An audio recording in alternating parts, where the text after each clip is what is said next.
As you can see, I've put some manure down on the plot. There's about 32 barrow loads of horse manure. It may be a little bit rich yet, a bit high in nitrogen, a bit too fresh.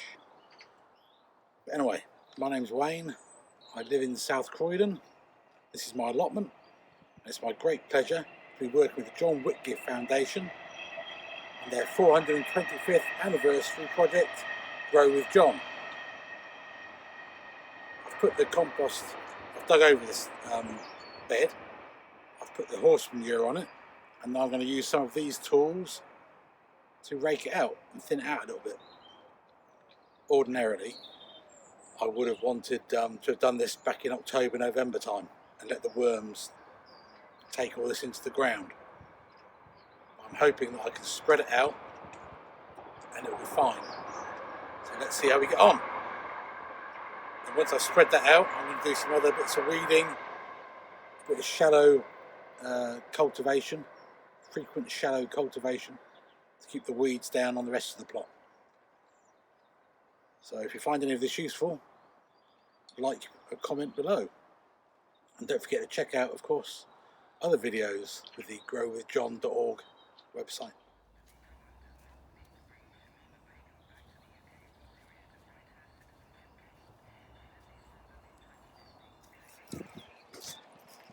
So I'm just going to spread this out. Quite thinly, and then any weeds that come up through it, I'll use the other hose, this Dutch hoe, to slice them off. Eventually, that will turn everything in. And all the nitrogen in this horse poop will be in the ground, ready to feed our sweet corn and cabbages. You don't really want to be putting things like root vegetables like carrots in freshly manured soil. Things that are really hungry for nitrogen, like sweet corn and cabbage, brassicas, should be fine. Fingers crossed.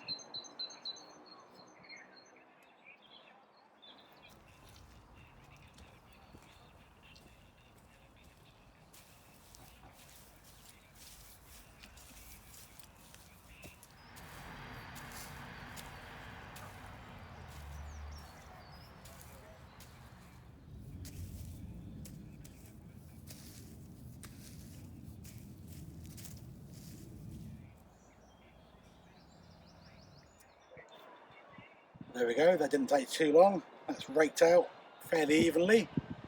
So I'll come back over the next few weeks until we're ready to plant the sweet corn and pumpkins and stuff like that. I'll just rake out, keep it nice and even. Any weeds that come up through it, we'll slice those off and incorporate them into the soil. It's quite rich, I can smell it, it's definitely got that ammonia smell to it. But as I say, fingers crossed, it'll be fine for by the time we plant sweet corn in June and pumpkins. Right, let's get on and do some frequent shallow cultivation around the garlic and broad beans. A Dutch hoe is very effective at going between the rows and slicing off the weeds.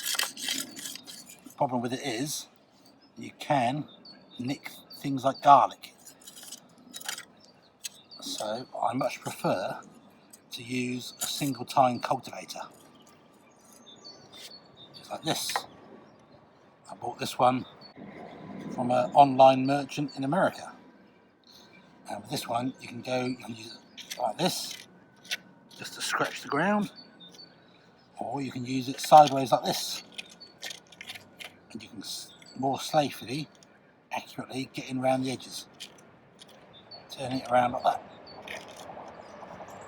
So that's my favourite cultivator.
Okay, so I just need to clean my tools before they're put away for the night.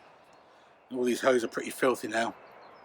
Anyway, that was spreading out the horse manure and getting the bed ready for planting later in the year.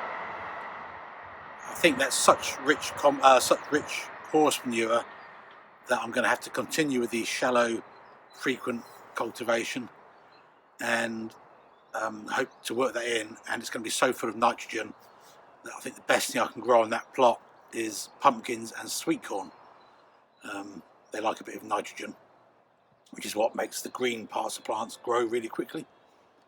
You wouldn't want to be putting tomatoes on there. You'd end up with a lot of leaves and no tomatoes. And anyway, so frequent shallow cultivation is a really good idea.